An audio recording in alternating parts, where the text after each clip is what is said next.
Now, few know about Lake Ol Bolosat in Nyandarua County, but with just square kilometers of water, it supplies the Ewaso Nyiro River as well as the Thomson Falls.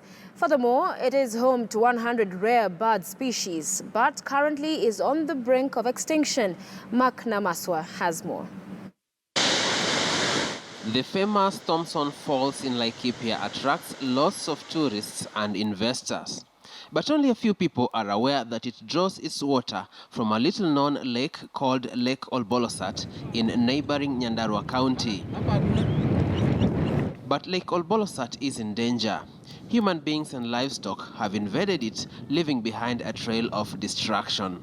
The lake suffers the tragedy of the commons. We call the tragedy of the commons, in that everyone can access it. While the 39 square kilometer grassland area of the wetland zone continues to expand, the remaining 4 square kilometer water body is seemingly shrinking. Due to farming activities upstream huko, sasa a lot of silt tena inaingia kwenye lake. Hii nyasi sijui zimetoka wapi. Zinachangia maji kuisha katika hii ziwa. Hii magugu hii. Land grabbers are said to have pitched camp here, erecting beacons well into the riparian zone. Talk about quarrying, talk about waste disposal, and all this actually compromises the survival and health of the ecosystem. People have a title right up to the lake itself. That of course poses some issues when it comes to issues of degradation and conservation and so on. Ol Bolosat is considered the only natural lake in central Kenya. And worldwide, it is listed among the most important bird areas, or IBA, home to rare bird species. There are at least 100 rare bird species, including Jackson's widowbird, African marsh harrier, and the gray-crested crane. It just has a big population of hippopotamuses, which is also found in the same area.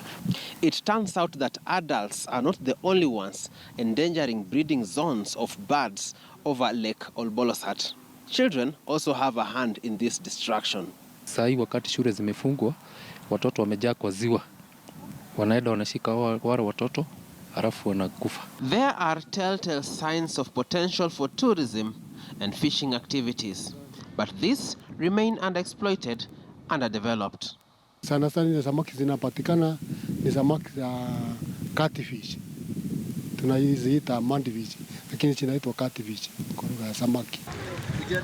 Tourism and fishing aside, what are local authorities doing to conserve the lake in the face of wanton destruction? The county would like to also invite partners to come and try to see how we can exploit this resource that holds the area's nature fabric in place. Great rivers such as the Ewaso Nyiro that serve several counties are already crying out.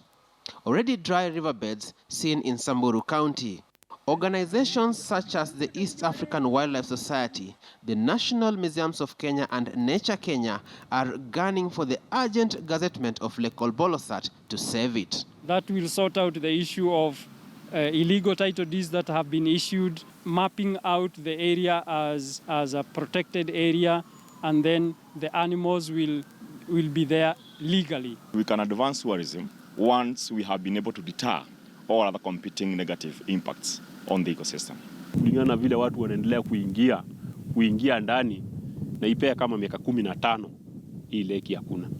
The exact rate at which the waters of this lake are receding is not known.